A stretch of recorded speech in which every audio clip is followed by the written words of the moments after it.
Então vamos orar. Querido Pai, nós te agradecemos por novamente nos presenteares com a oportunidade do estudo da tua palavra. Permita que também nesta noite possamos aprender algo novo para a nossa vida. Se não for novo, que possamos rever aquilo que já conhecemos, mas permita que simplesmente tua palavra fale a nós e faça diferença em nossa vida. Assim que o teu Santo Espírito, Senhor, esteja comigo para trazer a mensagem, a palavra hoje, e também com cada uma e cada um que está aqui através dessa plataforma, porque tu és um Deus capaz de estar ao mesmo tempo em tantos lugares diferentes. Por isso, que a presença do teu Santo Espírito faça diferença também nesta noite. É em nome de Jesus Cristo, nosso Senhor e Salvador, teu Filho amado, que oramos. Amém. Amém. Muito bem. A Noemi pediu para eu dar o estudo bíblico de hoje por conta de um culto que eu fiz no terceiro domingo de novembro. No terceiro domingo de novembro... Olá, Cibele, boa noite. No terceiro domingo de novembro, eu fiz uso de um material que a nossa igreja, a IACLB, ganhou o direito de usar aqui no Brasil por parte da igreja lá da Alemanha, Igreja Luterana da Alemanha.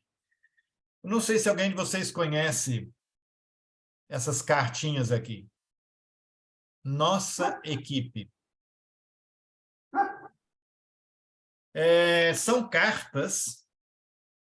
Deixa eu tentar aqui projetar. Eu escaneei 6 delas.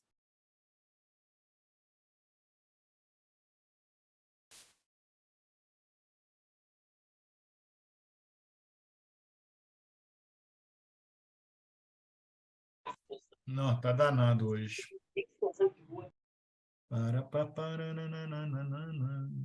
Onde está isso, gente? Mega figuras.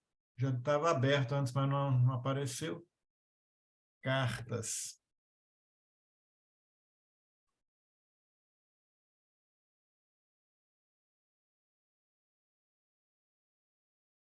Vocês conseguem ver aí? Eu consigo. Ótimo. Aí são cartas onde aparece o nome da pessoa, uma personagem bíblica. Por exemplo, aqui, Esther, a destemida. O Abraão, o pioneiro. Barnabé, o treinador. E são, assim, 30 cartas diferentes. E aí eu decidi que cada terceiro domingo do mês eu vou pregar sobre uma dessas personagens aí das cartas, desse material aqui, Nossa Equipe. E aí, quando eu fui decidir que eu ia pregar sobre João Batista, eu fiquei surpreso porque o João Batista não aparece nessas cartas. Então, eu tive que criar a carta do João Batista. E eu, então, cada vez que eu vou fazer o culto no terceiro domingo do mês, eu coloco um personagem, a fotografia desse personagem, tamanho A4, lá no meio do banco, no meio das pessoas, como se essa pessoa estivesse nos visitando. E eu falo, então, sobre esta pessoa. E aí, na primeira vez que eu tinha falado, foi sobre o Barnabé, depois foi sobre João Batista. Quem quiser vir aqui para Ferraz no próximo domingo, terceiro domingo do mês, né? Pode vir, vai ouvir falar sobre a Maria e o José, 2 personagens bíblicos bem conhecidos nessa época do ano. Mas por que João Batista lá em novembro? Na verdade, o João Batista cairia bem melhor agora em dezembro. Por quê? Porque nos 2 primeiros domingos de Advento, nós falamos sobre o João Batista, que anuncia a chegada do Messias. Nesses 2 primeiros domingos, a gente também fala a respeito da volta de Jesus Cristo. E nos últimos 2 domingos de Advento, então terceiro e quarto, o tema principal é o nascimento do Messias, é a vinda de Jesus Cristo a este mundo, né? Deus se fazendo gente, se encarnando em Jesus Cristo, para estar entre nós neste mundo. Então, os 4 domingos do Advento têm isso como princípio. Os 2 primeiros, a volta de Jesus Cristo, ou o anúncio da chegada do Messias, e os 2 últimos, então, sobre o nascimento de Jesus Cristo. E aí, então, eu queria falar sobre João Batista, mas em dezembro eu já tinha me programado para falar sobre Maria e José, e é sempre no 3º domingo só, eu não quero quebrar essa regra. Então, eu falei sobre João Batista e Noemi disse, é esse o estudo bíblico que você vai dar para as pessoas no último estudo bíblico que nós vamos ter no nosso encontro de estudo bíblico. Então, eu queria falar com vocês um pouco sobre João Batista, conhecer ele um pouco melhor. A gente só conhece ele como João Batista, como se o Batista fosse o sobrenome dele, né? Batista não é o sobrenome dele, Batista é simplesmente uma referência para saber que João que, na verdade, estamos falando, né? E que João é esse que aparece para anunciar a chegada do Messias, né? Mas vamos fazer de conta que o nome do sujeito é João Batista, mas quero deixar bem claro que não é um nome, né? Não é o segundo nome, nem o sobrenome do João. Mas João Batista, ele nasceu no ano 2 antes de Cristo, então ele é mais velho do que Jesus Cristo, e faleceu, ou melhor, foi morto no ano 27, então, da nossa era. Também no mundo, principalmente católico, ele é conhecido por São João, né? E foi um pregador judeu, e segundo os evangelhos, ele era primo, provavelmente, de 2º grau de Jesus Cristo, e foi o responsável pelo batismo de Jesus Cristo. Isso torna o João uma pessoa diferente das outras, né? João Batista, ele nasceu numa cidadezinha chamada En-Keren, né? Isso fica lá na Judéia. E conforme nós temos a informação do evangelista Lucas, João era filho do sacerdote Zacarias e de Isabel, uma descendente de Arão, né? Então, muitas e muitas gerações depois de Arão nasce, então, uma mulher chamada Isabel. Isabel era prima de Maria, Maria que viria a ser a mãe de Jesus, né? E Lucas faz questão de nos informar que esse casal era um casal que vivia a vida segundo a vontade de Deus, obedecendo fielmente a todos os mandamentos do Senhor. E a gente ainda tem uma informação sobre a Isabel, né, por parte do evangelista Lucas, que é que ela não tinha filho. Por quê? Porque Isabel era estéril e os dois já eram de idade avançada. E vocês conhecem muito bem como continua essa história. Lucas conta ela lá no capítulo 1, né? Certa vez, João foi anunciado o nascimento de João, né? Foi anunciado por um anjo chamado Gabriel, enviado por Deus, né? Diz o texto bíblico, certa ocasião, Zacarias fazia o serviço religioso lá no templo, e então apareceu um anjo do Senhor, e o anjo disse, não tenha medo, Deus ouviu o seu pedido, e a sua esposa vai ter um filho, e você lhe dará o nome de João. É interessante observar, cada vez que um anjo aparece na vida de alguém, lá na Bíblia, e lá no início, na história do nascimento de Jesus, vai aparecer para Zacarias, vai aparecer para o José, vai aparecer para Maria. Primeira coisa que o anjo tem que sempre dizer, não tenha medo, né?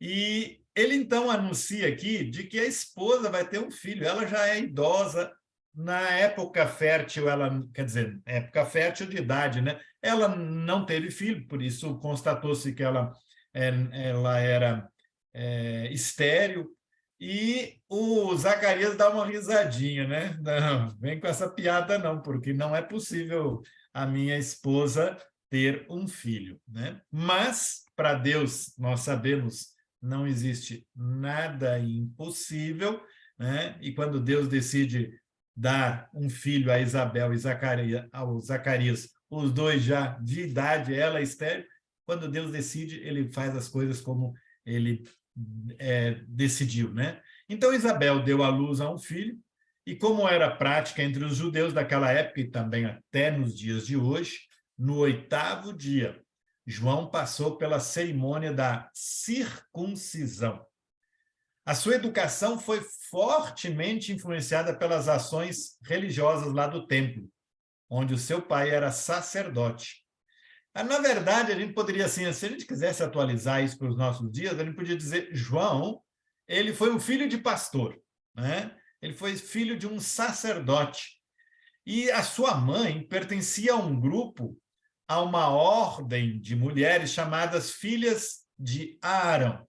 Quando eu falo em uma ordem de mulheres, vocês conseguem se lembrar de uma coisa que tem a ver com a nossa igreja nos dias de hoje, de mulheres? Olha só, OASE, Ordem Auxiliadora de Senhoras Evangélicas. Ela fazia parte de uma ordem chamada Filhas de Arão. E aí o texto bíblico vai dizer para nós que o menino ia crescendo e ficando forte de espírito. Isso significa ele ali acompanhando provavelmente muitas vezes o seu pai lá no templo, a mãe lá nas reuniões da oase daquela época, né? O menino foi crescendo e conhecendo profundamente a vontade de Deus, conhecendo profundamente os livros que nós hoje temos como livros do Antigo Testamento. Quando João nasceu, quando Jesus também nasceu e viveu nesse mundo, não existiam ainda os livros do Novo Testamento.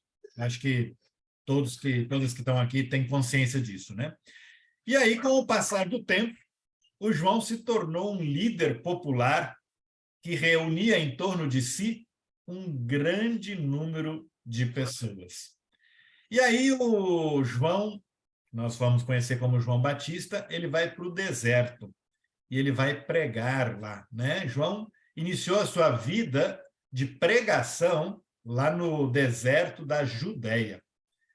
Ele viveu como um nômade, pregando palavras de arrependimento e de transformação. Isso é muito interessante. O João, ele sabia que o Messias estava para chegar. Ele não tinha assim certeza absoluta de que era o seu primo, né, que o filho da Maria que viria a nascer, mas ele sabia que o Messias estava para chegar. E ele queria então, o objetivo dele, como se sentindo chamado por Deus, é preparar as pessoas daquela região para acolher o Messias.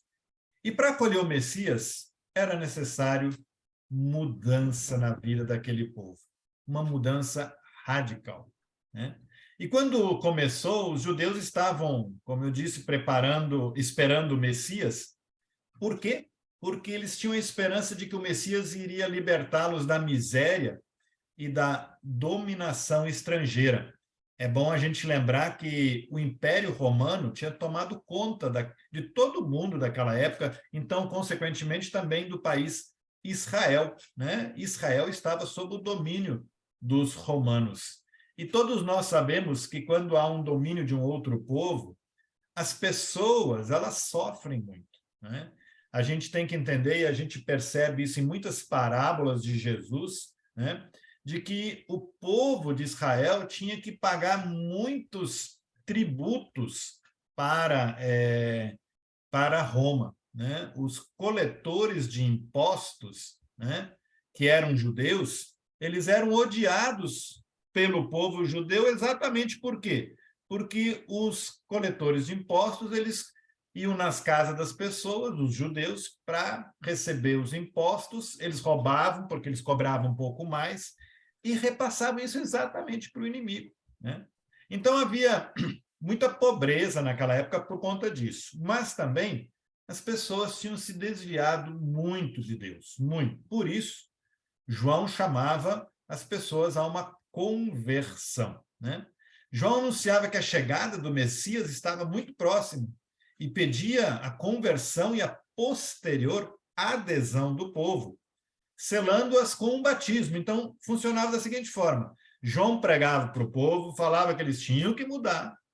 Quem aceitava essa palavra de João, dizia: olha, eu quero mudar minha vida, o que eu faço? E João então dizia: passe pelo batismo, né? Você precisa ser batizado para que esse batismo confirme a sua decisão de mudança, né? Esse batismo do João Batista não tem nada a ver com o batismo que nós praticamos na igreja, é diferente, tá?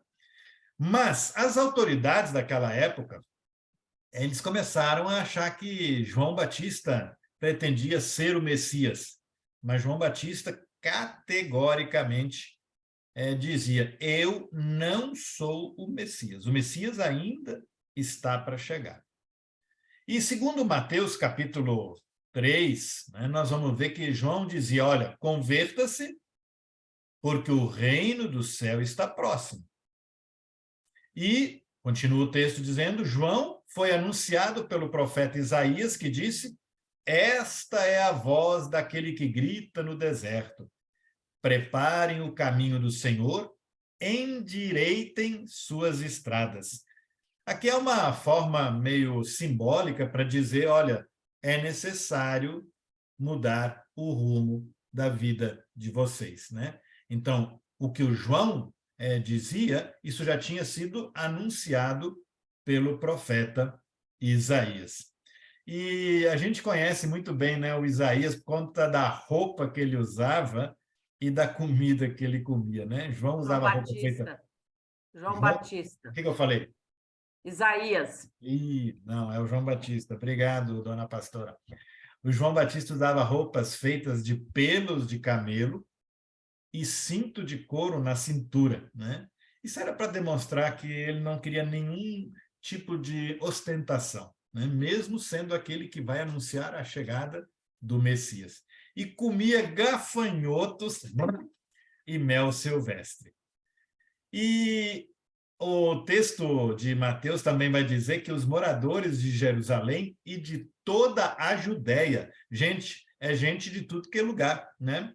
De todos os lugares em volta do Rio Jordão, iam ao encontro de João, estava lá no deserto, e o Rio Jordão, então, passa por ali, e é um dos lugares, assim, muito interessantes de se observar. Porque o Rio Jordão, eu conheci ele pessoalmente, né, o Rio Jordão. Eu tive lá em Israel, na minha juventude. E quando a gente olha para o deserto, a gente não vê, olha, vida nenhuma. É uma coisa assim desoladora. Mas ali onde passa aquele riacho, o Rio Jordão deveria ter o nome de riacho. Se fosse no Brasil, ia ser riacho, né?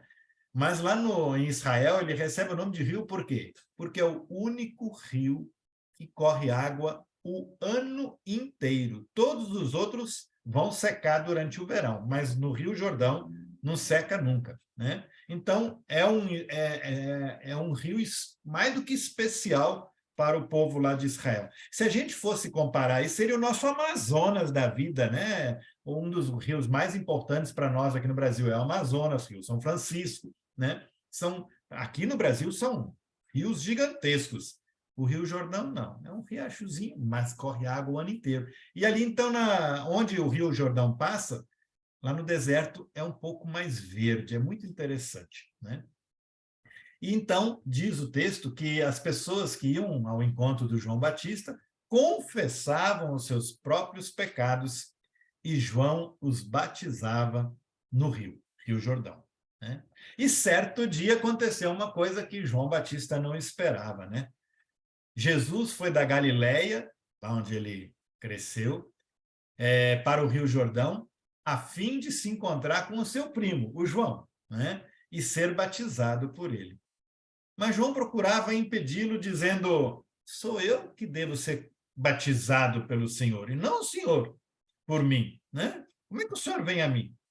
E aí Jesus disse: olha, por enquanto deixa como está, porque devemos cumprir toda a justiça. Então, João concordou.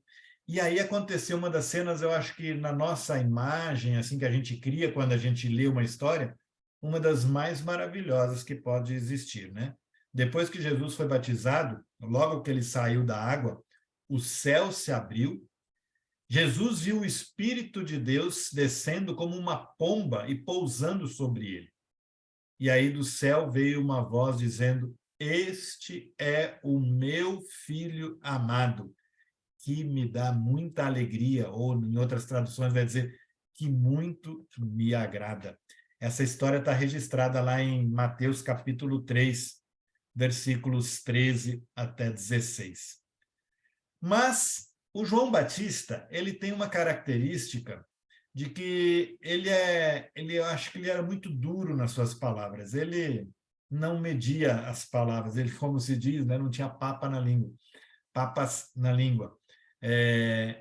Aquilo que tinha que ser dito, ele dizia, né? E nós daí conhecemos uma outra parte da história de João Batista, que é a prisão dele, né? A prisão do João Batista ocorreu na Galileia, a mando do governador Herodes, né?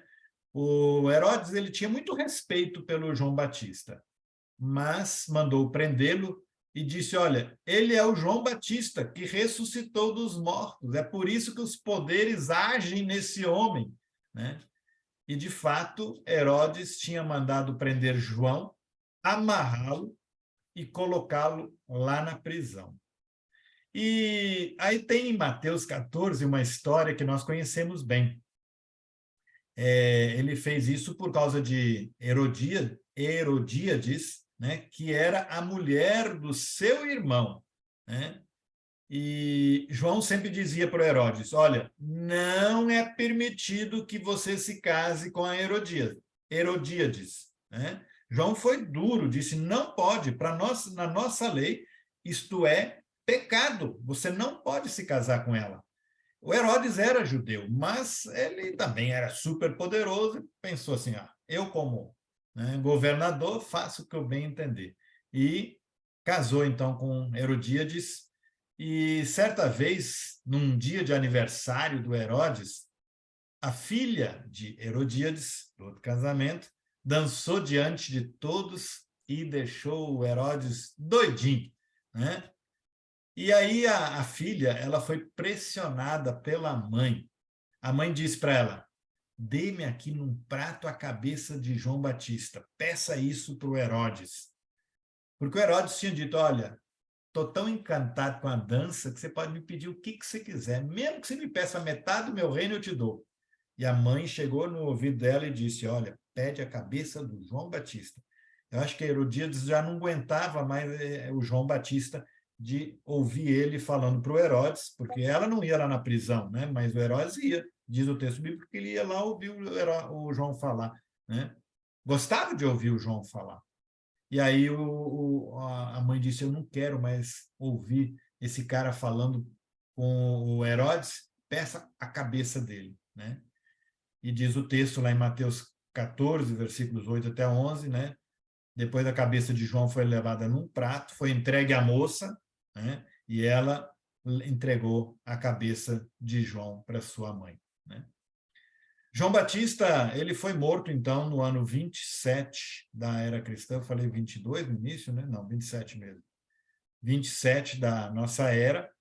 O seu dia é celebrado pela Igreja Católica como uma festa popular no dia 24 de junho.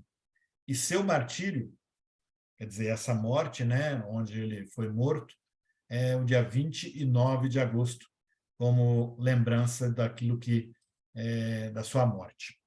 Eu acho que João Batista ele é um exemplo de vida para todos nós. Quando a gente assume o ser cristão. Assim como João Batista anunciou a chegada do Messias, também cabe a nós, como cristãs e cristãos, anunciarmos quem é o nosso Senhor e quem é o nosso Salvador. Eu acho que isso faz parte da nossa caminhada como cristãs e cristãos. Quem cala a boca, quem tem medo, quem tem vergonha de testemunhar Jesus Cristo, não está sendo cristão, cristã de verdade, né? E a gente não precisa sair aos quatro ventos dizendo, eu sou cristão, Jesus Cristo é meu Senhor e meu Salvador. Não é isso. Mas no nosso dia a dia, as nossas atitudes, o jeito de nós falarmos, lá no trabalho, né? Entre os nossos amigos, quando alguém começa a contar uma piadinha, a gente ser capaz de cortar quando a piadinha vai contra a nossa fé cristã, né? Quando agride a nossa fé cristã, dizer, olha, gente, não, por favor, não conte esse tipo de piada, não, porque eu sou cristã, né? E eu tenho orgulho de ser cristã ou cristão, ele é o meu Senhor, ele é o meu Salvador, né? Essa coragem que João Batista, por exemplo, tranquilamente teria. E talvez ele iria mais longe e falaria duro, então, contra nossos amigos e amigas. Eu acho que nós não precisamos ir tão longe, mas ter coragem, né, de assumir que Jesus Cristo é o nosso Senhor, é o nosso Salvador, é aquele que veio para dentro da minha vida, trazer para a minha vida exatamente a alegria de viver. A certeza de que não é só esta vida que eu vou viver, mas é uma outra futura, eternamente junto a Deus.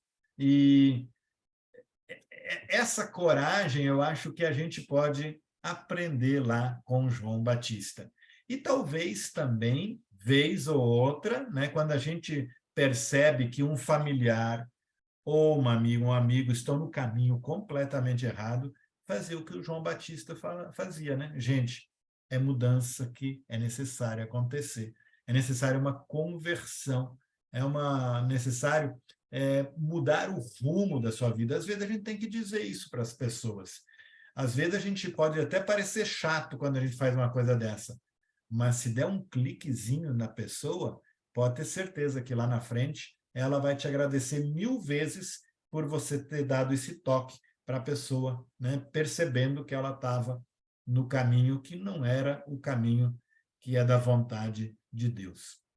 Então, eu queria trazer esse João Batista. Eu sei que a maioria de vocês já conhecia boa parte dessa história toda que eu trouxe, mas é bom também relembrar um pouco, né, esse personagem tão importante.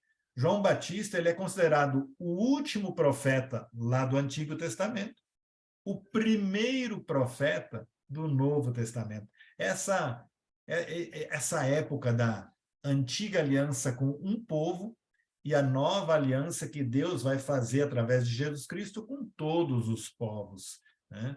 E João Batista, então, é o sujeito que está ali como um ator de uma importância tremenda, né? Muito bem, agora abram os microfones, vamos compartilhar aquilo que veio na cabeça enquanto eu falava tantas coisas, tantas informações, mas o que passou na cabeça de vocês ou no coração enquanto eu falava. Cibele já abriu. Eu tenho uma dúvida. A Noemi vai responder, pode fazer. Eu tenho uma dúvida. Você falou que o batismo que João Batista fazia era diferente do nosso batismo hoje. Falou também que João Batista convertia as pessoas e aí batizava, né? Não estou vendo. Que João Batista convertia e batizava. E que é diferente do nosso batismo. E qual é o sentido do batismo de Jesus Cristo, sendo que ele já era o Messias? Bem, Jesus, na verdade, ele queria ser um exemplo ali para as outras pessoas. Jesus não tinha pecado nenhum, Jesus não precisava ter sua vida transformada, né? Mas ele também não quis chegar ali dizendo, eu sou o Bambambam, eu sou o Messias, né? Não é esse o caminho de Jesus. Então, Jesus simplesmente acolhe as palavras que João Batista diz para o povo, né? Vocês precisam mudar. E Jesus, entre aspas, vamos assim dizer, dá o exemplo. Gente, vamos passar pelo batismo, vamos mudar a nossa vida. Jesus não precisava de mudança nenhuma.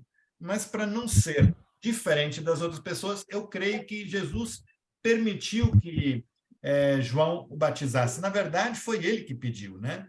Mas é bom lembrar que o batismo que o João Batista praticava é aquele batismo, olha, eu tive minha vida transformada, eu quis essa mudança, e como expressão da minha mudança, eu quero passar pelo batismo. O batismo que nós praticamos na igreja, né, é o batismo onde Deus vem ao nosso encontro e traz para nós a possibilidade de sermos filhos e filhos. Oi? Alguém falou alguma coisa? Não. Então, é a diferença. O batismo pelo qual João Batista batizava é uma resposta a uma mudança, enquanto que o batismo que nós praticamos na igreja é Deus que vai nos batizar e nos tornar filhos e filhas, e a partir disso, então, vem uma resposta, que é uma mudança, mudança não, uma vida de acordo com a vontade dele. Eu também, a pergunta da Cibele, eu pensei aqui agora também, Cibele, que também tem um marco, né? Porque a partir daquele momento, Jesus acabou sendo reconhecido como Filho de Deus também diante de outras pessoas. E os discípulos de João, alguns dos discípulos de João, já começam a acompanhar Jesus, né? Então, eles já saem dali e vão atrás de Jesus. E João meio que era um fechamento, sabe? De um tempo que João estava preparando para essa chegada. Chegou o dia, chegou o Messias, e é como se a missão de João Batista estivesse finalizando também, porque depois ele é preso, né? Ele é morto novo, né? E Jesus segue, né? Jesus segue a missão, e alguns dos discípulos de João vão ser discípulos de Jesus também. E é bom lembrar, Cibele, de forma especial aqui, de que não é Jesus que disse, eu sou o Messias, eu sou o Salvador, mas uma voz que veio do alto dizendo, né? Este é o meu filho amado. A partir dessa fala, as pessoas que estão ali percebem que Jesus é o Messias enviado. Isso não significa que todas as pessoas que ali estavam aceitaram Jesus como o Messias, né? A gente sabe que muitas pessoas... Bem, é aquele velho ditado, não dá para agradar a gregos e a troianos, nem Jesus não conseguiu, né? Muitas pessoas não aceitaram Jesus como o Messias. Até hoje tem judeus que ainda esperam a chegada do Messias. Mas ali, pela voz que veio do alto, ficou bem claro, bem, esse cara que está saindo ali do Rio Jordão agora é alguém mais do que especial, né? O próprio Deus dizendo, esse é o meu filho amado.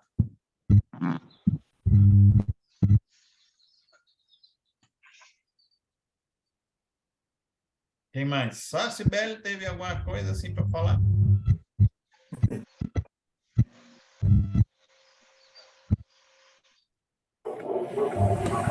O Helder e Gisele, vocês ainda estão acordados ou já adormeceram aí na cama? Acordadíssimos. Acordadíssimo, pastor.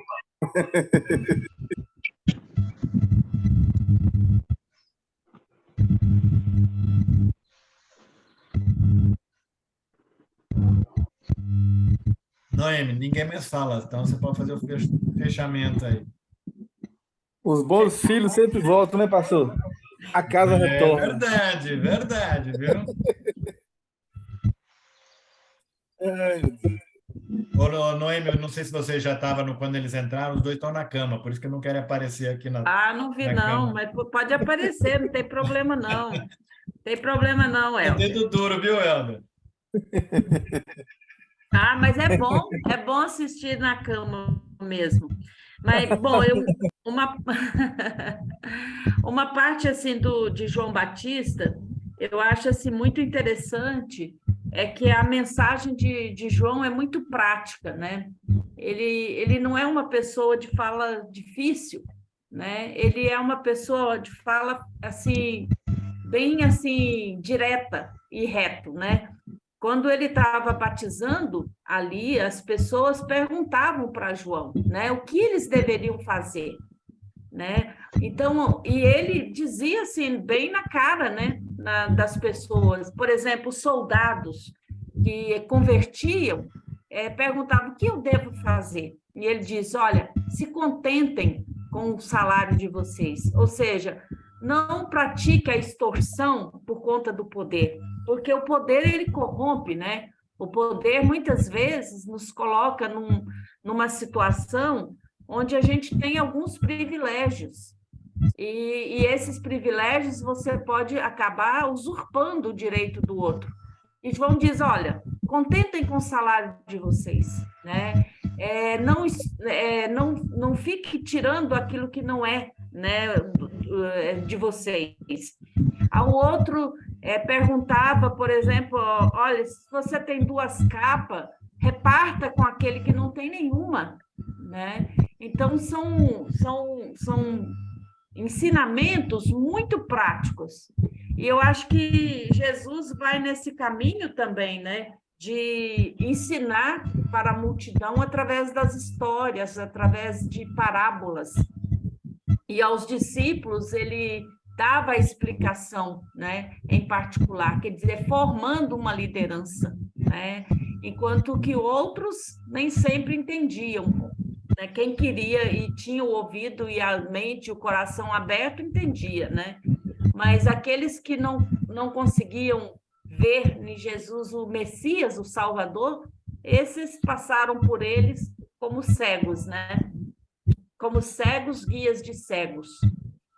Bom, eu acho... A Noemi estava falando ali dos soldados, né? Os soldados perguntaram que os publicanos, que eram os cobradores de impostos, né? Eles também perguntaram: o que nós vamos fazer, né? Uma vez agora que nós decidimos andar no caminho certo, né? Queremos mudar a nossa vida. Aí João Batista dizia: não cobrem mais do que devem das pessoas o imposto, né? Que eu tinha dito, né, para vocês, e os cobradores de impostos, então os publicanos, eles, quando iam cobrar, eles aproveitavam e cobravam mais. Por isso que os publicanos eram conhecidos também como ladrões, né? Então, João Batista está dizendo: olha, se tem que cobrar, cobra. Vai cobrar somente aquilo que realmente é devido, mas não há mais para tirar para vocês. Quer dizer, é uma mudança bem clara, bem que tem consistência para uma prática segundo a vontade de Deus.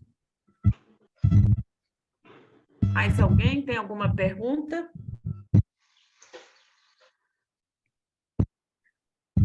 Joga essa mensagem dentro do Senado e da coisa.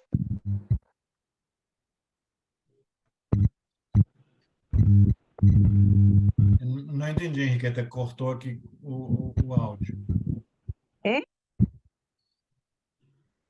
Joga essa mensagem dentro do Senado nosso. Olha, tem vários lugares aí que precisava chegar, né? Essa questão da mudança. Mas eu diria para você, Henriqueta, não só lá no Senado, também em nossas igrejas, né? Tem muita igreja evangélica aí que precisa escutar em mudança, porque esse negócio de dizer assim, em nome de Jesus, eu sou filho de Deus, né? Jesus é meu Senhor e Salvador, né? E na vida do dia a dia, muitas vezes, o comportamento é completamente diferente, né? Lógico, lógico. Mas eu estou falando, jogo lá dentro do Senado, porque eu estava escutando as notícias da bagunça que está lá, do coisa, então por isso que eu falei. Tem muito lugar, lógico, mas infelizmente, e a gente também deve se cuidar, porque a gente vê o outro, mas não vê o da gente, né? Também tem isso, viu, Henriqueta? Muitas vezes a gente vê o do outro e esquece Quando a gente começa a se analisar, a gente pensa assim, mas espera aí, eu estou falando do outro e eu estou fazendo o quê? Exatamente. Jesus chegou a perceber isso claramente e disse: olha, você quer tirar o graveto do olho do outro lá, o cisquinho que tem lá dentro do olho, né? É isso aí. Mas você tem um tronco na sua frente, você não está enxergando nada, né? Então, já Jesus percebeu isso naquela época, né?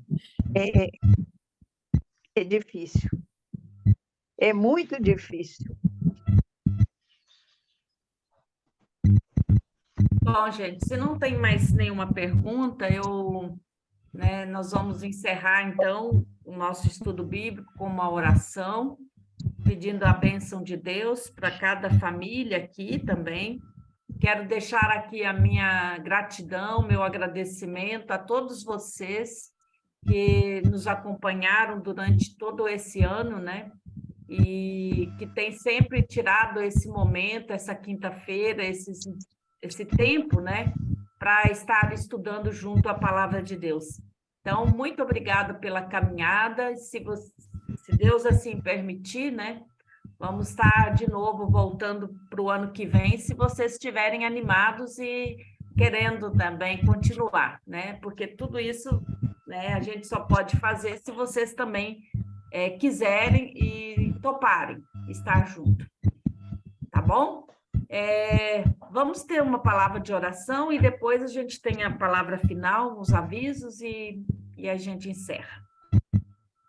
Nosso querido e bondoso Deus, nós queremos te agradecer, Senhor, por podermos chegar até aqui, com os estudos bíblicos, a cada semana, a cada quinta-feira, poder reencontrar com irmãs, irmãos de longe e de perto, podemos também compartilhar a tua palavra, podemos estar juntos num só espírito, estudando a tua palavra, mas também falando contigo e recebendo de ti o alimento diário que o Senhor quer nos dar, através da tua palavra, através do teu Espírito Santo. Abra as nossas mentes, os nossos olhos, o nosso coração, para ser uma terra boa, onde a tua palavra possa frutificar, crescer e dar muitos frutos.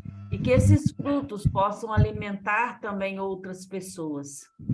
Cuida, Senhor, de cada família aqui representada também neste final de ano, aquelas pessoas que estarão viajando ou que estarão reunindo com suas famílias, seus amigos e amigas. Te pedimos, Senhor, que tu possa estar protegendo cada um dos nossos, protegendo nossos filhos, nossas filhas, aqueles que já têm netos, netas, toda a família como um todo, Senhor. Que possamos ter um final de ano abençoado por Ti, e que o novo ano, Senhor, que já se aproxima, que também seja um ano de bastante bênçãos, de muitos sonhos e muita esperança, e muitos sonhos também concretizados, e que o Senhor também nos use também como instrumentos e como ferramentas em tuas mãos para abençoar outras pessoas e outras famílias. Nós oramos no nome do Santo de Jesus, nosso Senhor e Salvador. Amém. Amém. Amém. Então, um grande abraço.